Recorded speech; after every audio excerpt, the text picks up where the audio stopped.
Tenang, lembut, dan sangat keibuan. Kesan inilah yang melekat pada diri Nagita Slavina sejak ia dinikahi oleh Raffi Ahmad. Apalagi setelah melahirkan Rafathar.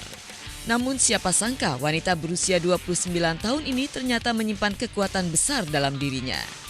Nagita diam-diam jago Muay Thai dan bahkan Thai boxing. Di beberapa bulan terakhir, Gigi ternyata rutin berlatih olahraga keras ini. Sepekan 2 kali ia mengundang khusus profesional olahraga tersebut yaitu Andre Talabesi untuk menjadi pelatihnya.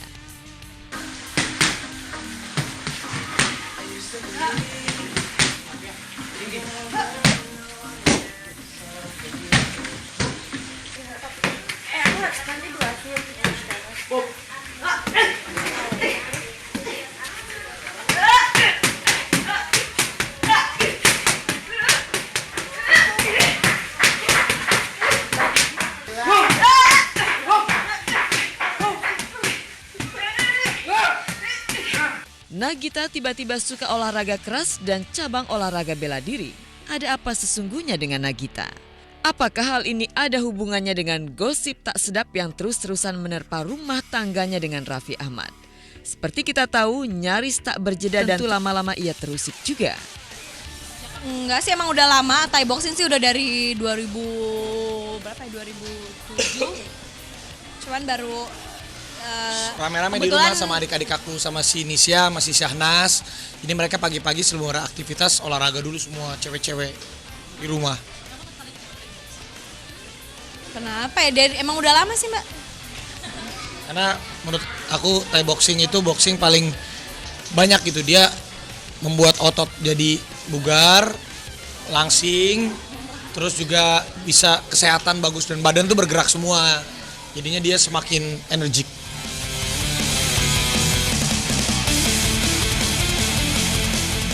Raffi mengaku mendukung kegiatan Nagita Slavina ini. Bahkan Raffi pula lah yang memilihkan pelatih untuknya.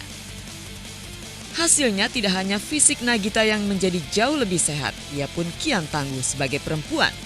Namun di sisi lain memilih olahraga keras seperti ini juga beresiko sering cedera. Enggak, takutnya kalau dia Thai boxing aku dipukul-pukulin aja sama dia. Pukulin enggak? Emang iya sebelum gitu? Enggak, bercanda. Enggak juga sih. Enggak ada hubungannya. Kalau dia memang niatnya olahraga bener. Sama Nisya, sama Syahnas, cewek-cewek yang bisa. Kalau fitness gitu-gitu mungkin males kan, di rumah kan kita nggak punya alat fitness. Tapi kalau Thai boxing itu panggil gurunya teman kita si Bang Andre, udah di rumah seru-seruan aja. Tak hanya bentuk tubuhnya yang semakin bagus, otot-otot ibunda Rafathar ini juga semakin kencang. Semakin hari pukulan dan tendangannya juga kian keras dan berbobot. Ini sekaligus bisa menjadi peringatan buat Raffi agar jangan macam-macam di luar rumah. Jangan pula keseringan membuat Nagita menjadi sewot dan marah. Nggak pernah, dia mah nggak pernah marah, paling nangis. Nggak pernah marah ya? Nanti kalau Gigi sini mengungkapkan kemarahan seperti apa sih? Ya ada, Mbak, masa dikasih tahu. Ya ada cara-caranya sendiri sih. Kalau kayak gitu-gitu semua rumah tangga kan pasti ada masalahnya sendiri. Paling berdoa aja.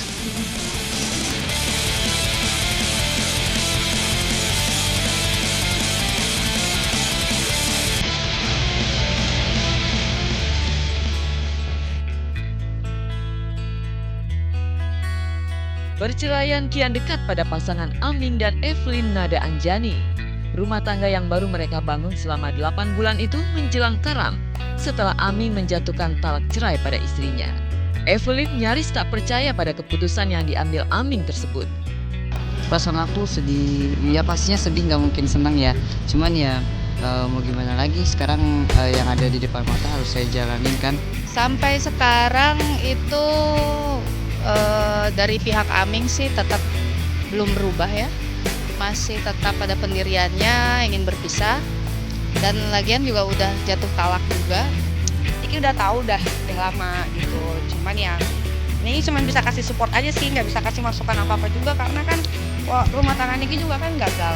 Jadi Niki nggak mau salah-salah ngomong, yang penting Niki kasih support kayak ikhlasin aja, sabar aja, kayak gitu doang sih. Tapi emang ini anak sampai detik ini pun tadi Niki tanya gimana, aku nggak mau Kak cerai, aku nggak mau cerai, tapi kayaknya dari pihak sana maunya ya disudahi. Keputusan Aming untuk menyudahi hubungannya dengan Evelyn serentak melahirkan sederet spekulasi, mulai dari persoalan ekonomi, pekerjaan, hingga kehadiran orang ketiga. Namun, akhir-akhir ini isu mengenai KDRT lah yang justru semakin menguat di balik kisruh rumah tangga mereka. Kalau alasannya pasti tetap saya pada keterangan saya itu konflik berkepanjangan. Cuman mengenai detailnya saya nggak bisa ceritakan. Karena kan itu tertutup untuk umum ya. Dan jangan sampai juga mendiskreditkan salah satu pihak. Pertengkaran dalam rumah tangga itu memang hal yang biasa akan terjadi, apalagi hanya beberapa kali. Ya menyayangkan sih, baru 8 bulan ya. Yang penting kita semua nanggapinnya gimana ya, karena jangan berasumsi hal-hal yang kita nggak tahu hal yang sebenarnya. Aku kebetulan tahu hal yang sebenarnya, jadi kalau siapapun yang nanya mau bilang, ini begini nih begitu, aku bilang, aduh lo nggak usah ini deh, nggak usah komentar kalau nggak tahu apa-apa gitu. Sejak menikah pada 4 Juni 2016 lalu, rumah tangga Aming dan Evelyn memang kerap disoroti media. Tak heran jika pasangan Aming dan Evelyn dianggap sebagai pasangan unik. Perjuangan Evelyn untuk bisa tampil feminin sebagaimana umumnya perempuan justru dibalas dengan talak cerai. Evelyn ini kan sekarang udah jadi perempuan yang cantik. Dia sudah berhenti minum hormon, ini kasih tahu aja. Dia sudah berhenti minum hormon. Jadi hormonnya dia di dalam tubuh ini lagi bergejolak gitu. Nah kadang-kadang emosinya dia up and down gitu kan. Nah mungkin Kak Amingnya juga susah untuk menghandle.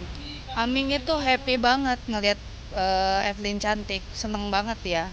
Tiap membicarakan tentang Evelyn itu, aduh cantik ya istriku gitu. Cuman ya nggak bisa lagi hidup bareng aja. Ini bukan kecantikan yang dipikirkan sama Aming. Sejak menjatuhkan talak cerai pada Evelyn, Aming terkesan menjauh dari media. Sementara Evelyn justru kerap mencurhatkan gundah gulana hatinya di media sosial. Lagu-lagu tentang kesetiaan pun tak jarang ia sajikan di video Instagramnya. Evelyn agaknya benar-benar tak ingin berpisah dari Aming. Bahkan ia rela mengorbankan apapun demi mempertahankan rumah tangga yang telah dibangunnya bersama Aming. Cobaan bunuh diri itu ada. Kenapa? Karena buat Kak Aming itu tidak meninggalkan dia. Jadi mungkin itu adalah salah satu-satunya yang dilakukan Evelyn agar Kak Aming ini tidak pergi gitu loh. Namanya orang udah berubah dan dia adalah laki-laki pertama yang dicintai. Dia cinta loh dari hati gitu. Selama ini kan dia nggak cinta sama laki. Jadi ini satu-satunya laki-laki yang sampai nikah, sampai sempat hamil pula, mau punya anak akhirnya, tapi Tuhan belum mengizinkan dan akhirnya berakhir seperti ini ya. Dia siap lah. Aku aja nih sampai sekarang sampai bilang, lu jangan berubah ya, awas lu kalau berubah lagi. Sampai gemeteran sendiri karena orang tuanya dari Jepang pun ibunya ngomong, saya minta tolong, saya udah suka sama Evelyn yang sekarang, jangan sampai dia berubah kayak dulu lagi gitu. Aming kenapa memasukkan permohonan ini karena dia udah merasa sepertinya sudah tidak sanggup lagi untuk menjalani kehidupan pernikahan dengan istrinya, bahwa dia hanya pengen hidup tenang, hidup aman dan hidup nyaman aja. Rumah tangga memang tak selamanya bisa berjalan dengan mulus. Kadang ada suka maupun duka, hingga perceraian pun mungkin saja bisa terjadi. Itu pula yang diharapkan dari perhara rumah tangga Aming dan Evelyn saat ini. Mediasi udah beberapa kali dan tetap akhirnya Aming tetap pada pendiriannya. Masih tidak bisa belum percaya sama keputusan suami saya, Aming. Karena saya sendiri dari awal memang tidak ada niat sama sekali untuk berpisah dengan dia.